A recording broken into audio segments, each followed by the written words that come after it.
When I look at reporting, there's three little simple steps that I've stumbled upon. So actually, the person that gave me this idea his name's Chris Doe from Future Group. He uses it. He's a designer, and he uses it to create storytelling of design work.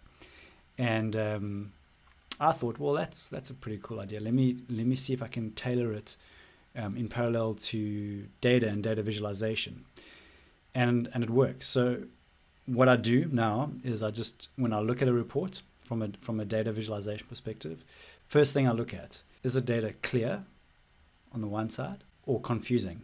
If there's clarity, then I'll put a little, say, a blue marker. And then if it's confusing, I'll mark it red. So I'll go through the report and see what is clear, what is confusing. Obviously, then if it's confusing, I'll write it off and we'll remove that. The idea is anything that's confusing, we remove the clutter. Then if something is clear, then I look at, well, is it interesting?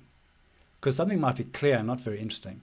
So the next step is identifying whether or not it's interesting. And then if I can get to the point where I can start identifying interesting metrics, then we go to the third step and I identify whether or not it's actually telling a story. And that might need a little tweaking along the way.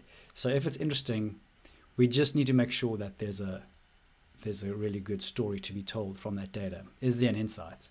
So let's just take a step back, just to summarize. Clarity versus confusing. Scrap all the confusing parts to the report. Then if we have some clear metrics and data visualizations, is it interesting?